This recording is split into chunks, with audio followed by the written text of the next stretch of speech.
Good afternoon. It is Sunday at 8 o'clock, and welcome to another episode of the DSP. I'm your host, as always, Josh. Tonight we have no announcements, so we're going to get right into this. Tonight's guest I have on, many of you will recognize him as the owner of the Breaking Free Skate Park out in Rochester. And you'll also might recognize him from his podcast that he does, the BFS Live on the podcast, on Apple Podcasts and other places probably that you could find it. Even if you're not part of the BMX or skateboarding or scootering scene, definitely check out his podcast, because the way that him and his guests talk about it and share their stories and share their passions really brings everybody in, like as if you've been part of that scene for like ever. Like I've never been part of that scene, and every time I listen to an episode, it draws me into it and it gets me excited about what's happening in that world. But yeah, so we'll bring in my guest. Let's see if he is available right now. He is currently not on right now. Uh-oh. Let's see here. Where are you, buddy?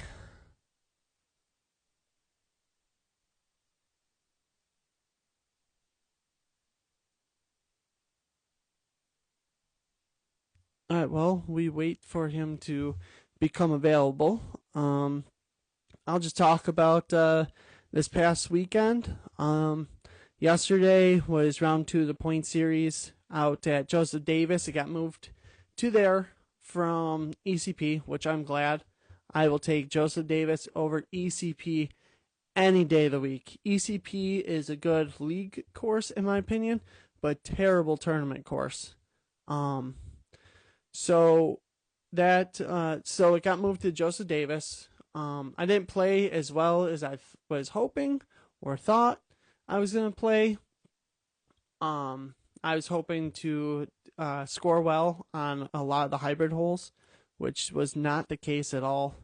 I misplayed a couple of the holes, ended out in position a lot, and then I missed a lot of putts. Ran a lot of bird putts. So, I mean, the positive side was I had a lot of long putts, like 40 footers, to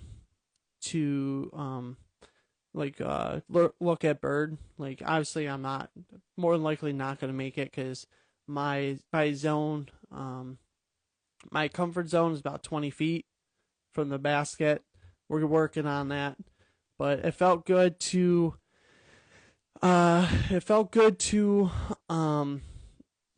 those opportunities, but I couldn't capitalize them. And then and a lot of the hybrid holes, just misplaced myself, got out of position, and then I had to try and recover. Got myself in some awkward putts, and then couldn't capitalize on par putts. So struggled a lot there. And then that kind of opened up my eyes to I'm having current backhand issues. If you guys didn't see my post like a week or so ago, my backhand has been off since the start of the season. So I'm trying out new discs. I pulled the escapes out of my bag. We're going to try something. Okay, now we can get our guest on tonight.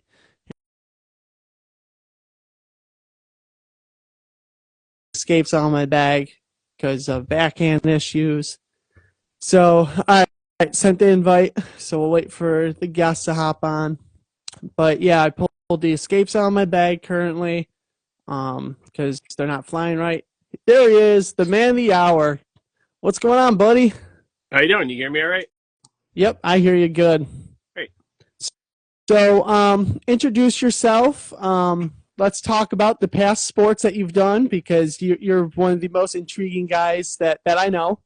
Pretty fascinating about your past sports. So we'll start from there. All right. I mean, I spent the majority of my adult life riding BMX. I did some skateboarding. I own a skate park. When I was younger, I played a lot of baseball and a lot of mixed sports. But I spent, most of my 20s as what you call a professional BMX rider. That's pretty cool.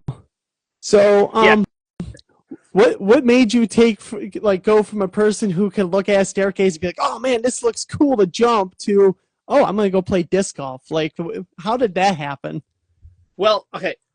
So I used to travel the country and made bike videos. And so you're trying to film a video part, you're trying to learn new tricks, you'd like go out and you'd like, you go to the skate park and you try this trick like 100 times. And then once you learned it, you're like, okay, now I got to find a spot, on street, because street was like what you rode, find the street spot to do this trick. So it was all about this like grinding to figure out how to do the trick and then eventually doing the trick.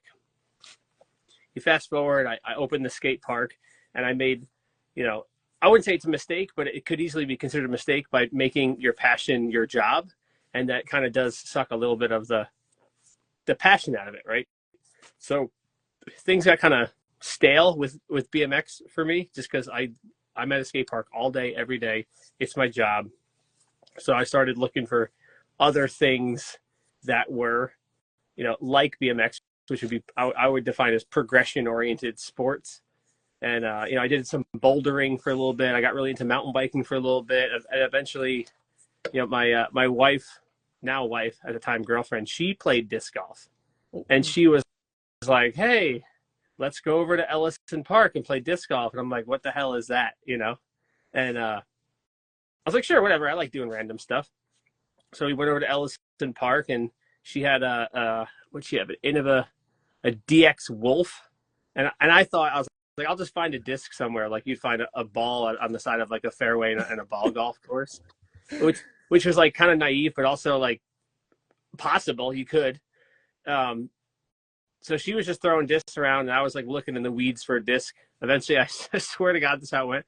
I found a hubcap and I played like 3 holes with a hubcap. I'm like, this is kind of cool, And then we played like, I got a starter pack. We played 3 or 4 times. This was probably right before COVID. And then when COVID happened, disc golf ended up just being the thing I did every single day.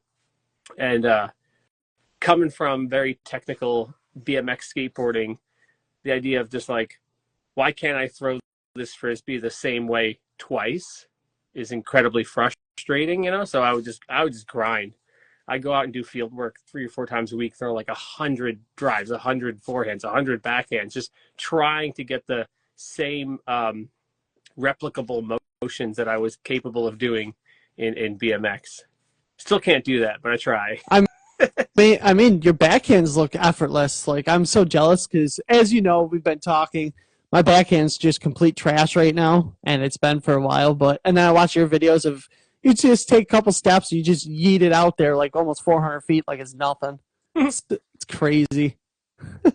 So it was just about just putting in the time, Also, there's, I teach a lot of skateboard lessons, so having that kind of taking one motion or activity and trying to break it down to its constituent parts and try to figure out how to fix it. Like, I think a lot of people make a lot of mistakes when they're working on their backhands where they're like, oh, I watched this video, I'm working on my power pocket or something, when it's like they're not looking at what's the worst part of their form and fixing the worst part, right?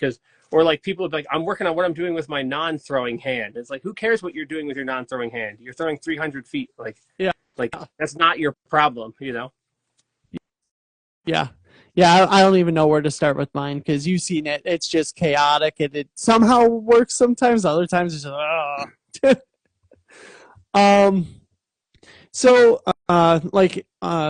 2 weekends ago, I was at Bond Lake Open. Met a bunch of Rochester guys who were talking. They all know you, and they were telling me about the putting league that you run. And I was like, oh, that's pretty cool. So can you tell us about the putting league that you run and like what made you start that and everything about it? All right, yeah. So I have a 22,000 square foot indoor facility that's a skate park, and I used to throw discs around just here and there. And I once or twice we kind of set up a little weird hybrid 4-hole kind of thing. And as I got more involved in disc golf, and the post-COVID landscape has been it's been bad for action sports. Like, frankly, the skate park's not really doing very well. I've been like hanging on by a thread since COVID. So I've been forced to find every single avenue I can find to generate a little bit of income. So I basically took the fun disc golf thing I did once or twice and turned it into an indoor hybrid putting and throwing league.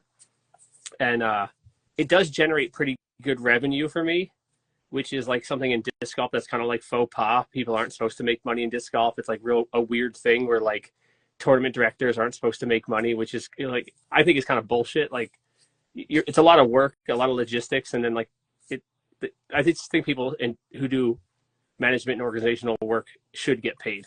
So in my league, I do it for income. I say I do it for income. I don't actually play in the league because I think it's like, if I'm doing this to make money, I'm not going to be out there playing. Mm-hmm.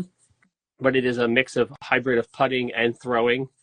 And every other week we have the lights off and I have a whole bunch of 300-watt black lights. So it's like this cosmic disc golf, kind of like cosmic bowling. And there's like glow paint and bright colors. And it's pretty unique. I don't think there's like anywhere else in the world that's doing it quite exactly what I'm doing here. It's a really good time. Yeah. From what everyone was saying at the tournament, they were like bragging about it. And I'm like, man, I got to get out there at some point to check this out. It sounds so freaking cool. It's really unique. Yeah.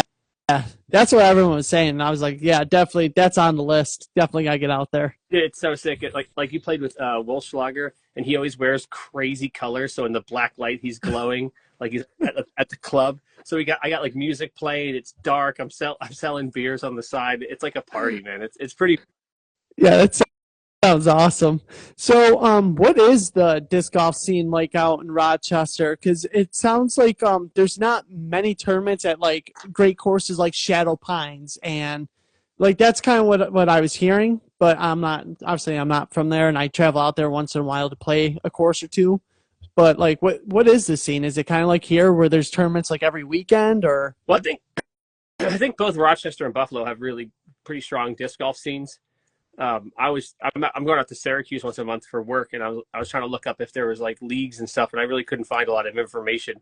And I'm from Jersey originally, and I go down to Jersey, and same thing down there. There's not a lot of leagues and stuff going on there. Up here, there's actually a lot. We have a good amount of tournaments. I would say probably like 1 or 2 a month, if not more. But we have a lot of leagues out here. So I run the Tuesday doubles league. On Wednesday, there's league on the lake. On Wednesday, there's a Wednesday morning sanctioned singles. It's like a $3 buy-in sanctioned league for like guys that retired people and people that don't work during the day, like me. And Wednesday evening, there is the Masters League, which is like 35 and older. There was a kids and women's league. I don't think they're doing that anymore. Thursday, there's a sanctioned singles league that rotates. And Monday, there's a match play league that hasn't started yet this season. So there's a lot of leagues, a lot of happening. And our first week of Tuesday, I run the Tuesday doubles league with 2 other guys. Our first week of league 2 weeks ago, we had 90 people show up. Wow. That's a good turnout. Yeah, it's crazy. At that point, you're running a tournament on the spot, and logistically, it's pretty challenging, especially when you're running it this early in the season. There's not as much sunlight, so it's kind of challenging when you have sixums on the course. So we had a couple people leave because it was so busy, but we ended up having 84 people, and we do $2 your buy-in goes to CTP. So the CTP for the night was like $168. It's crazy. That's awesome. And that's a good turnout. So, is it more challenging to TD like a league night or like a full blown tournament? I've never TD'd a tournament. I work weekends, so I don't really play a lot of tournaments. I don't get to play a lot of tournaments. I'm plugged in with the tournament scene. We had a big change in our club where the president for the past couple of years stepped down, or he didn't step down. His term was up. He did his time. He did a lot of time and energy. Dave Kopp did. So we have a new president and we have some new leadership. So things are a little bit different now. But yeah. Wait, what was the question? I asked if it was more challenging to kind of TD a league night or a full blown tournament. All right. So my only experience with anything with tournament director is I was the volunteer coordinator for the AFDO when it was on the Silver Series event. And so that was just one facet of that. And obviously that's like about, as close to the biggest as it comes. So honestly, I don't really know. This year I'm like co-TDing a benefit tournament for the skate park that they ran for me last year. But it doesn't seem that hard. I've run events for most of my adult life through the BMX world and all kinds of stuff. So it doesn't seem that hard. I think in some ways the league stuff can be challenging when you have, like, our turnouts are usually, our slow weeks are 40 something people, our good weeks are like 60 or 70. So then you're like taking in that much cash on the spot, checking people in, doing the chip draw, setting up the CTPs, doing the payouts, like doing all that in real time is way more challenging than getting it up on the disc golf scene and pumping it on Facebook. And you play tournaments, and if you get cashed, you get an email like a week later, like, oh, here's your OTB gift card or whatever, whenever they get around to it, Yeah. So, since you helped out with the Silver Series AFDO, what experience did you gain from that, and how was that? And did you kind of geek out when you seen some of the pros come in, or? Well, I'm when I'm doing something, I'm doing something. I'm going 110, so I was like laser focused on my duty at hand. So I didn't get like starstruck by people being around, because like I got work to do, and we planned for months. I was managing. I had 135 volunteers over the 3 days with like different positions, and I was making sure people were in positions they wanted to do, and we had the logistics of getting lunch to the volunteers, and so there's a lot on that side of it. My biggest takeaways was that the Disc Golf Pro Tour is much smaller than you'd realize. It's only a few people, and they're spread pretty thin, and they're really, really doing a lot with not a lot. It's pretty impressive. Like really, really impressive how much they're doing with such a small budget and so few people. And as far as like the pros go, it was pretty sick to see just the the difference between even like your good local guy and a middle level pro is pretty significant. And there's like a timing in their form that is fundamentally different than most people. All the pros, they get their front foot entirely planted and almost like to a full stop before their arm starts to come through. And even like, because I snuck some videos of some of Matty O and Ezra, Yeah. and I was watching it back and forth to some of our better players, and like that's the big difference. Like that's the thing. So that's a little bit of the like me geeking out about being around. We just had Matty O and Ezra were really the big names, but Matty O is pretty sick. Yeah, his form is very unique. I don't know how it works. Yeah.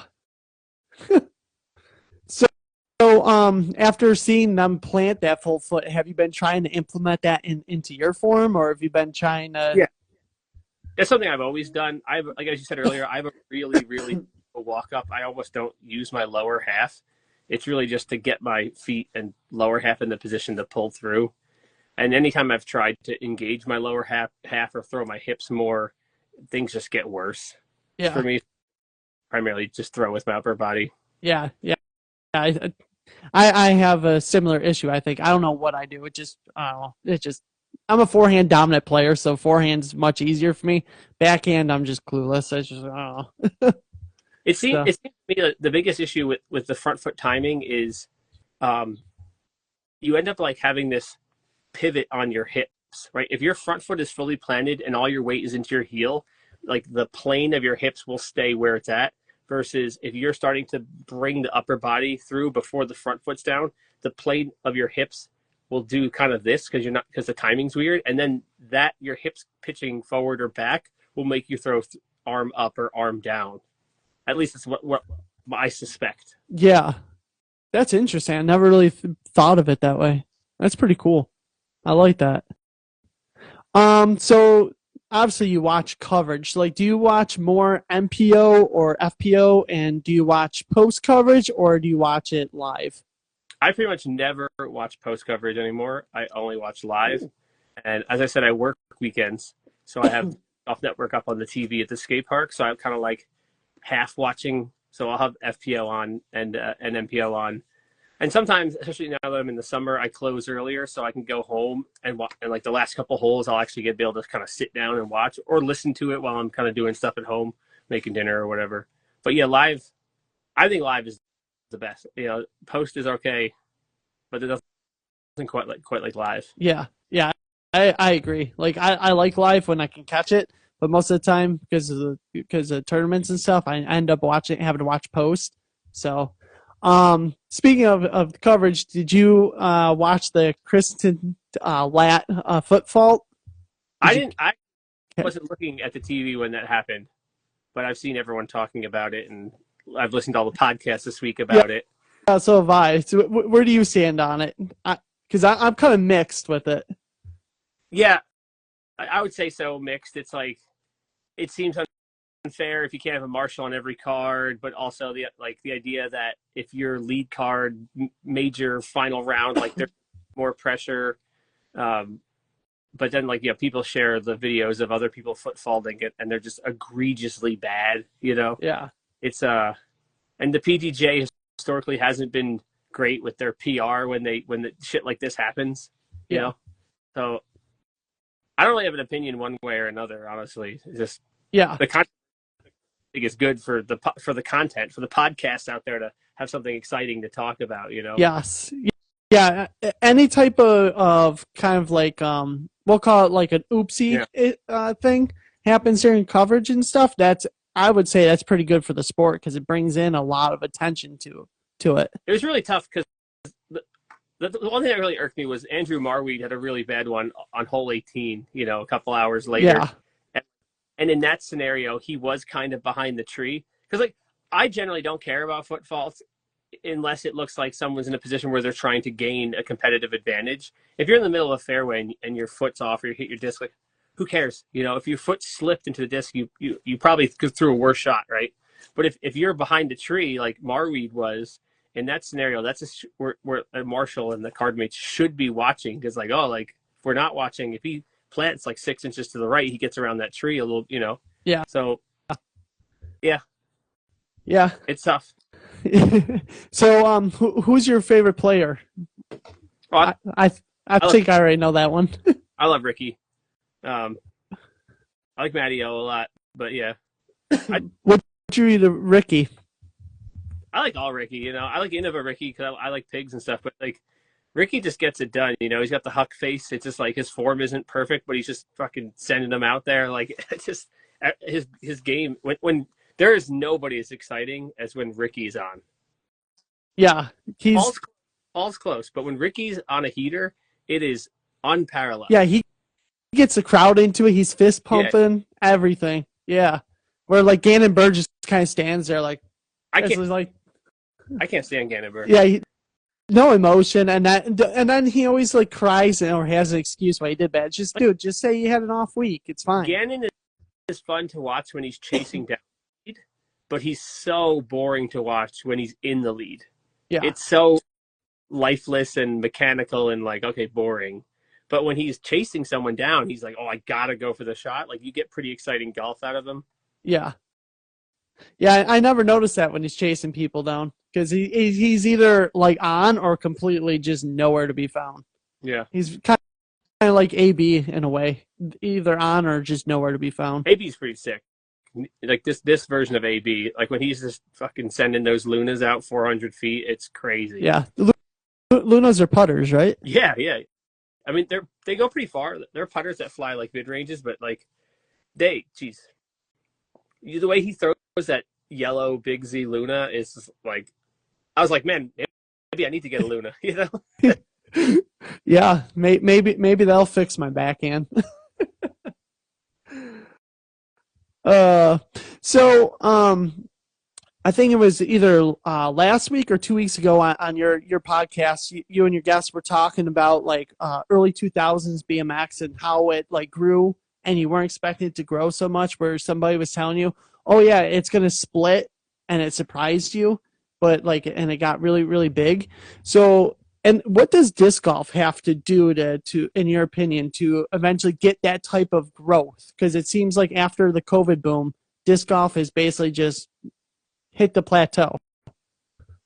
Well, everything the post-COVID landscape has been challenging for many sports, and I'm involved in a lot of worlds. I'm in the disc golf world and skateboarding, BMX. I'm in the mountain biking world, and everywhere across the board, people are having a lot of challenge. It's been very challenging to get people to engage, whether it's with events or on social media. I will say the disc golf world isn't quite the same, but the disc golf demographics are generally older people, which are like people are typically super engaged. We don't really have the youth, and I do have a lot of kids at the skate park that recognize the basket and will putt on the basket because they did play disc golf in gym class during the COVID era, which is a good sign. And these are like very young kids, like between like 8 and 14, like regularly, just like they see the basket, they grab the putter, they got the form kind of down. So that's really good. As far as the sports like really blowing up, a lot of times that stuff just seems like it's like almost luck to some degree. Like who knows, you know? Disc golf is an interesting sport. It's definitely not as like appealing as like skateboarding. Because skateboarding is very it's like romanticized in pop culture. BMX is always kind of in the background of skateboarding. You know, it's almost like if skateboarding grows in popularity, BMX is riding the coattails to where BMX doesn't seem like it would ever really, in and of itself, become a thing, diverging from skateboarding. And the same thing with all the other action sports. They're farther down the line. Like BMX is second in line, and then it's like probably then scootering and then inline skating. I always thought BMX was bigger than skateboarding because growing up, everybody was like doing BMX, and then eventually skateboards came along. Yeah, skateboarding is older. Skateboarding is bigger. The bigger companies, way more money. Like as far as my skate park goes, the majority of users have always been skateboards. It's always been around 40% of all users are skateboarders, and bikes have always been around 15%. So it's total minority.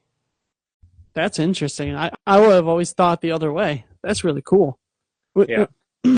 How big is the scooter scene? Is it starting to grow too from your skate park, do you think? Or well, particular to Rochester, Rochester's a really strong and really, really awesome scooter scene. But that's not the same everywhere else. Scootering is suffering from the same kind of issues that skateboarding and BMX is right now, where like there's not a lot of money. There aren't a lot of sponsored riders. Companies are going out of business. Things are just really, really like ridership has really dropped off. The kids and the cell phone use has been pretty detrimental to all sports, you know. So I imagine that's probably what disc golf is going to suffer a similar fate. You know, I think most sports it's going to be challenging for a lot of sports to grow if they cannot find a way to get the youth engaged and not like not the kids who are already doing sports.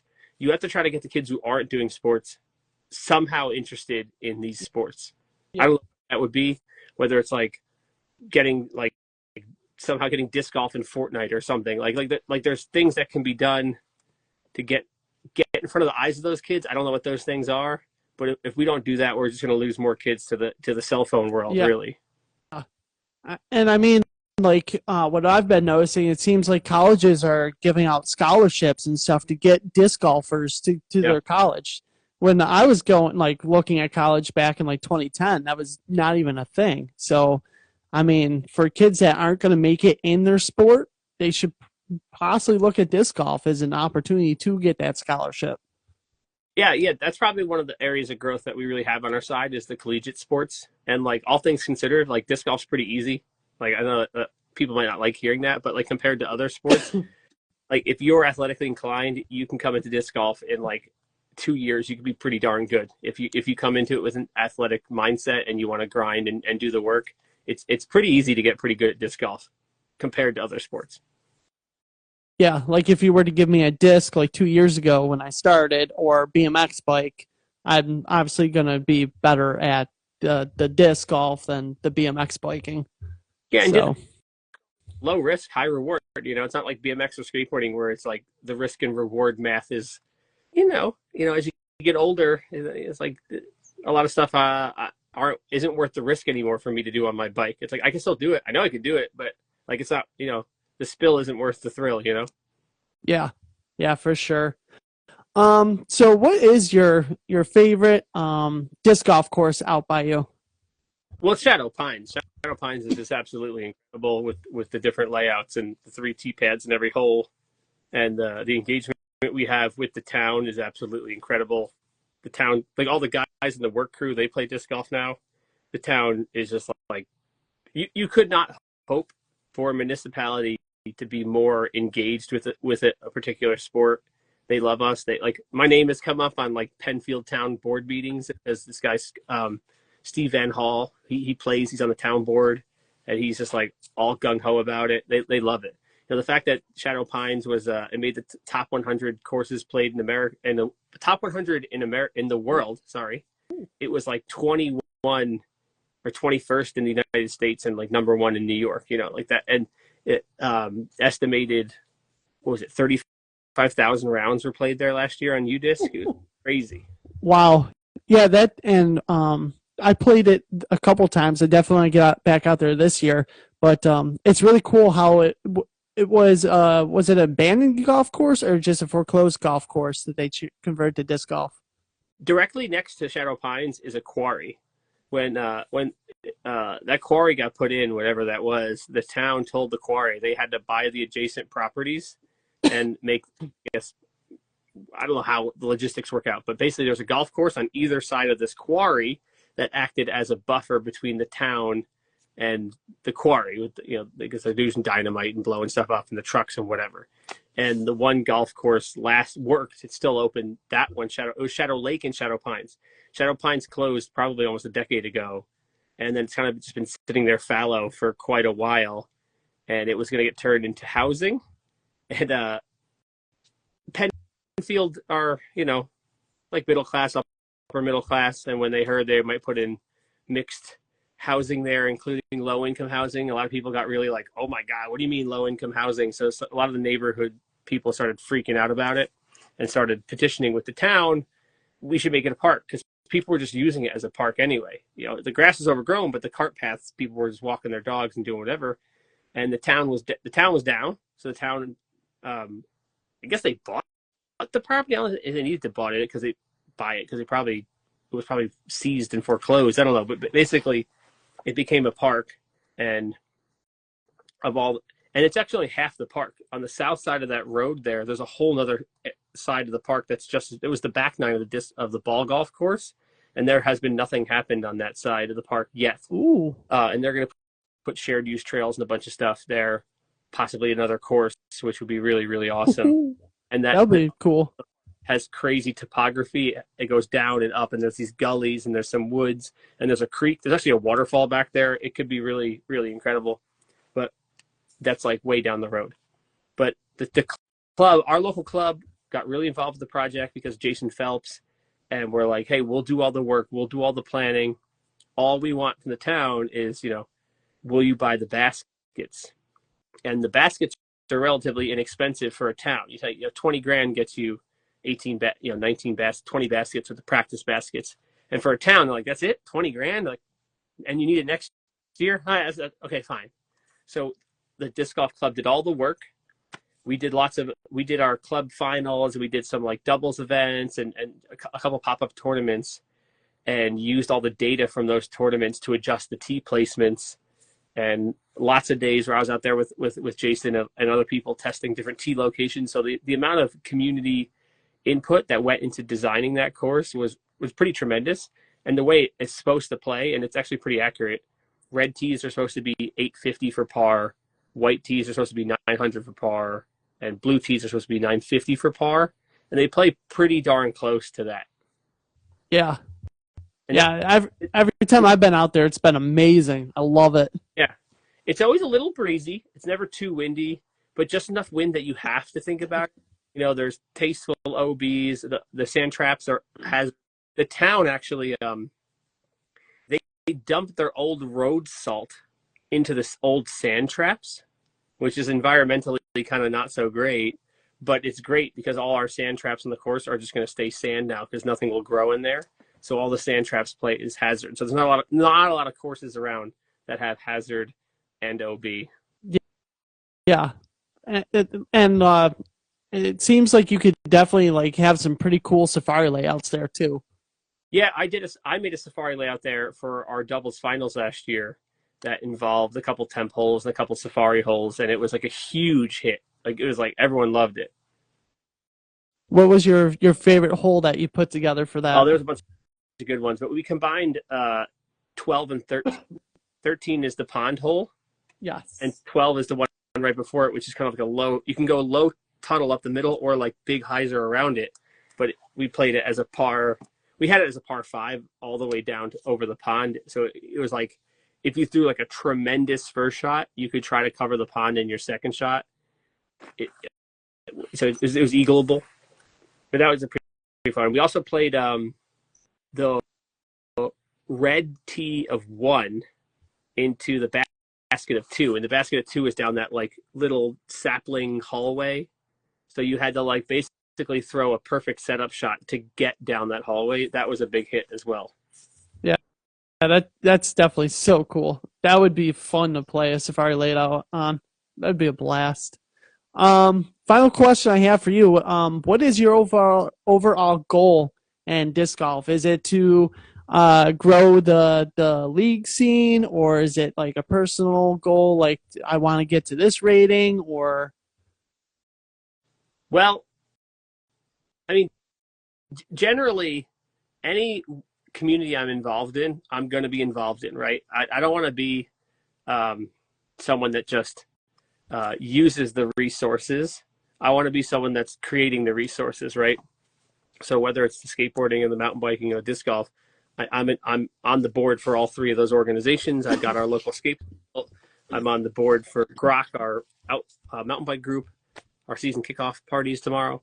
So I want to, I basically want to put my mouth where my money is. No, my money where my mouth is. Put my work where my energy is. I don't know what the word term is, but so I like disc golf, and I was like, yeah, I like Tuesday doubles. It's great.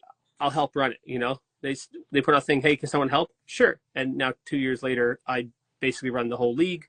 I do all the legwork in the wintertime. I plan out the whole rotation of courses, and plan out based on the sunset what courses we're playing, and when we do the chip draw. A lot of like logistics and planning.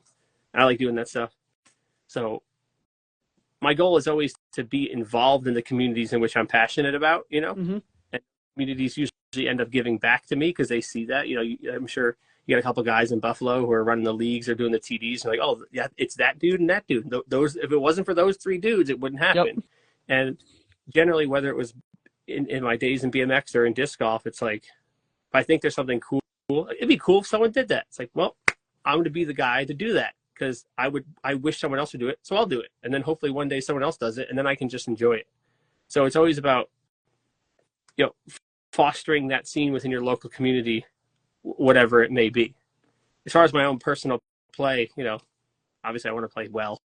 I'd like to be 950 rated. I just don't play a lot of tournaments. I think my play is like close to that. I don't play tournaments. So The one that you did play, and you sent me the scorecard, that was a pretty good rating. That was what, 956 or something? yeah, it was 956 for the tournament and 980 on the second round, which is my best. Heck yeah. What course was that at? That was a temporary course they set up once a year in Rochester in Webster Park. It's incredible. Last year it sold out in 3 minutes.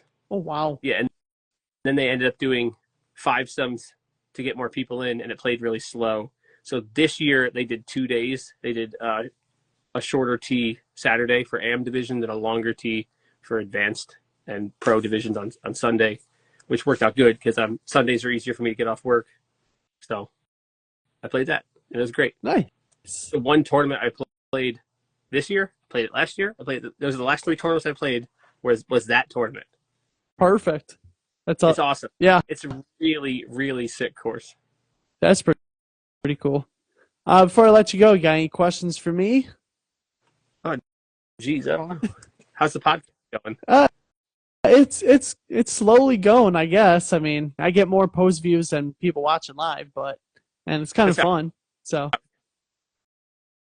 it's tough. I do a weekly podcast in the studio. It's a live show. It's 2 hours long, and it's anything you do, you just got to stick to it. You say, I'm going to do it. I'm going to do it for a year or whatever it is. You just got to keep grinding. It's just like I had a guy reach out to me today who's actually a really well-known guy in the BMX world who somehow got my phone number and texted me and wanted to come on the show. I was blown away, especially because him and I have had beef in the past over BMX drama. Like we at one point really did not like each other. So I was like, wow, that's kind of crazy. He's the team manager for one of the biggest bike companies in the world. And I was like, all right, that's pretty cool. So just keep grinding for sure. Just try to Nice. learn from your mistakes and fuck what the haters say. Because if you got haters, that means you're doing a good job. Yeah. So that's pretty cool. All right, cool. Well, if that's it, right? That's all you got. No, I mean, thank you for having me on. Hey, thanks for coming on. My life is super crazy. Like I post a video a day around the skate park, around a bike shop. I maintain a bike share company on the side. I do a weekly podcast. I'm spread super thin. My wife is always upset because I don't spend enough time with her. And I was once upon a time I was going to start a disc golf podcast, but I just don't have the time. So yeah, I appreciate having the opportunity to come on, and I would be fine. It'd be cool to come on again. Oh, heck yeah. I'll definitely have you on again. Cool. All right. I'll see you later. All right. Take it easy, man. You too. Bye.